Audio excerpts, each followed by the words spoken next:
KPK melakukan operasi tangkap tangan terhadap Bupati Rejang Lebong, Bengkulu. Setelah diperiksa di Polres Bengkulu, para pihak yang terjaring OTT diberangkatkan ke Jakarta untuk pemeriksaan lebih lanjut. Di tempat lain, mantan pejabat Gubernur Sulawesi Selatan sekaligus staf ahli Menteri Dalam Negeri Bakhtiar Baharudin ditahan Kejaksaan Tinggi Sulawesi Selatan dalam kasus dugaan korupsi proyek pengadaan bibit nanas tahun 2024 yang merugikan negara hingga 50 miliar rupiah.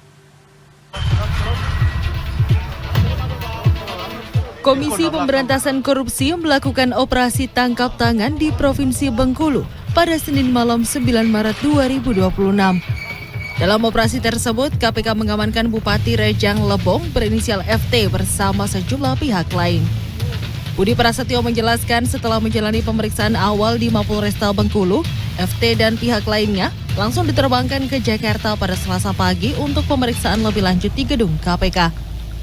Total ada 13 orang yang diamankan dalam operasi tangkap tangan itu.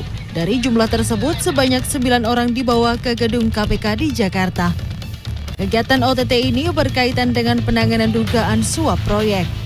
Sementara itu, sejumlah saksi di Kabupaten Rejang Lebong menyebutkan KPK telah menyegel beberapa ruangan kantor pemerintah dan rumah pribadi pihak yang terjaring operasi tangkap tangan. Dalam peristiwa tertangkap tangan ini diduga terkait dengan suap proyek di lingkungan Pemkab Rejang Lebong. Sehingga dalam pemeriksaan secara intensif pagi ini tentu para pihak yang diamankan didalami terkait dengan konstruksi perkara tersebut. Kemudian dalam peristiwa tertangkap tangan ini, tim selain mengamankan sejumlah pihak juga mengamankan barang bukti, diantaranya dokumen, barang bukti elektronik, dan juga uang tunai. Kejaksaan Tinggi Sulawesi Selatan menahan 5 tersangka kasus dugaan korupsi proyek pengadaan bibit nanas tahun anggaran 2024 yang merugikan keuangan negara hingga 50 miliar rupiah pada hari Senin malam.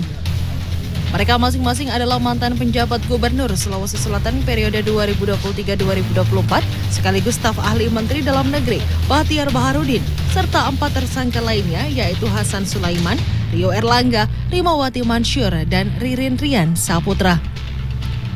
Penahanan dilakukan setelah penyidik Kejaksaan Tinggi Sulawesi Selatan menemukan 2 alat bukti yang cukup dalam perkara tersebut. Sebelumnya, kelima tersangka menjalani pemeriksaan selama 12 jam di kantor Kejaksaan Tinggi Sulawesi Selatan. Dalam kasus ini, para tersangka diduga melakukan markup harga pada proyek pengadaan 3,5 juta bibit nanas berstatus hibah.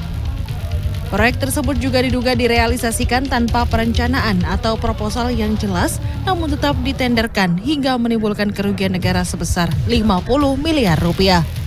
Penetapan dan penahanan para tersangka dilakukan setelah tim penyidik telah memperoleh minimal sudah ada 2 alat bukti yang sah dan cukup yang mengindikasikan adanya perbuatan melawan hukum yang mengakibatkan kerugian negara kurang lebih 50 miliar. Hingga saat ini Kejaksaan Tinggi Sulawesi Selatan telah menetapkan 6 orang tersangka dalam perkara tersebut. Namun 1 tersangka lainnya yaitu Ufan Nur Wahidah belum ditahan karena mangkir dari panggilan pemeriksaan dengan alasan sakit.